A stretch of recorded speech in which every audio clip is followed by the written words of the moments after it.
Доброе утро. Еще раз вам расскажу про перекись, как я ее принимаю. Значит, натощак 10 дней, 3 раза в день, начиная с одной капли. Утром одна, в обед одна, вечером одна.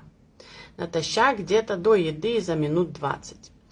На второй день 2 утром, 2 в обед, 2 вечером и так далее до 10 дней. На 10-й день у вас выходит 10 утром, 10 в обед, 10 вечером. Делаете перерыв и потом начинаете все заново опять с одной капли. Капли можете разводить в водичке. Я развожу примерно где-то полстакана воды. Вы можете меньше воды, можете больше воды. Некоторые вообще пьют на глаз, добавляют там несколько ложечек, даже не каплями, либо там 10 капель на стакан воды и просто выпивают это залпом за день. Вот, это все индивидуально, смотрите по своим ощущениям.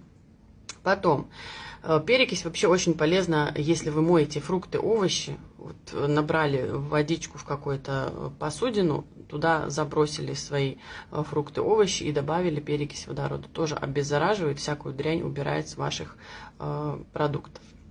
Перекись очень полезна, она насыщает наши клетки кислородом.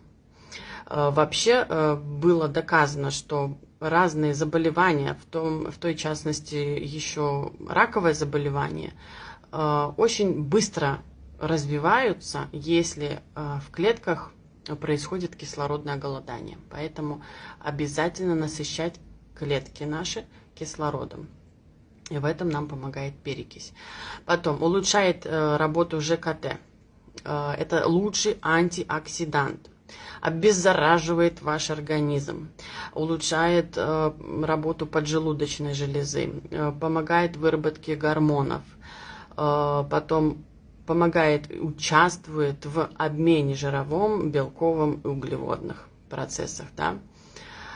Лечит тоже разные заболевания мозга. Где-то, по-моему, я читала Альцгеймера даже. Ну, в общем, это все я только... Не могу сказать на себе, такого опыта не было, я только скажу, что я принимала это, когда, опять же, лечилась при онкологии, вот это голодание, все вот это утром встать, это выпить и так далее, понеслась. Почему я говорила, что я вставала очень утром рано, чтобы выпить одно, прошло время, потом выпить другое, третье и так далее. Поэтому все эти процессы у меня происходили очень... Конечно, трудоемкая работа была проделана, поэтому не говорите, что мне просто повезло. Давайте. Хорошего вам дня и здоровья.